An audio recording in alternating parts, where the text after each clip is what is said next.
San Diego State University officials unveiled their vision for the Mission Valley Stadium site last November. The concept included a sports stadium, housing, commercial, and office space, along with a proposal for a river park.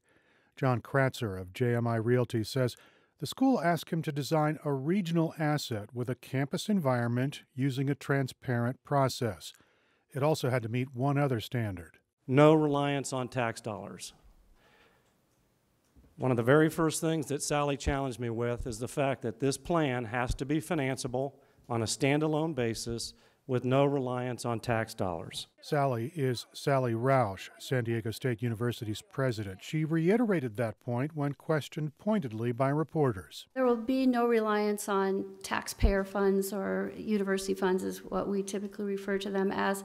The only bond financing that we anticipate would be the stadium, which will be revenue bonds issued, and those revenue bonds will be covered by revenue generated by the stadium. But despite those public assurances, the initiative that allows the city to sell 133 acres of property to San Diego State does not carry a prohibition on public funding. The 14-page measure does prohibit the creation of any new or additional taxes to pay for the sale, and it prohibits the use of the city's general fund money to build the river park.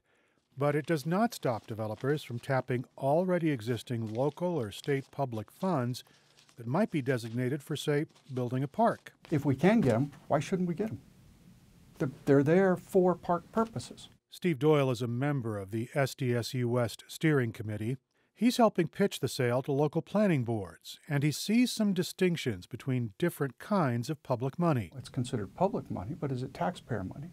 When a developer pays a fee into a fund, into an account, that account has a project schedule for what it's going to do. And one of those things that it's going to do is build a park in Mission Valley. Developer money comes in, it sits in that account until there's enough money in that account to build that park.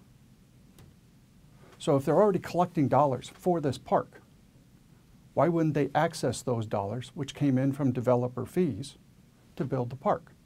That didn't come from taxpayers, it came from developers. Doyle is one of 4 co-authors of a local newspaper editorial last fall urging the public to back the SDSU West initiative.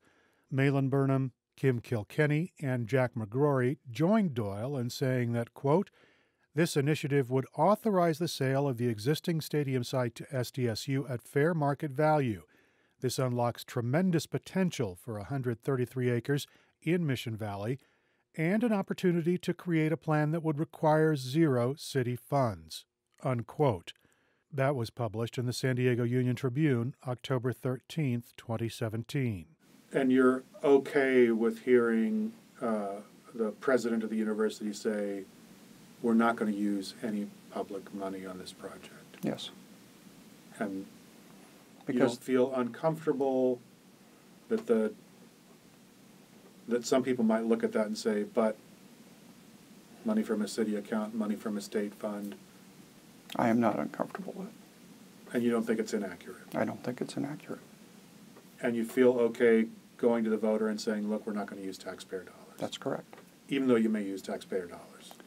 Even though there may be taxpayer dollars coming from a state bond initiative, yes. We're not going to raise your taxes. Those bond money's already there. Richard Ryder is chairman of San Diego Tax Fighters.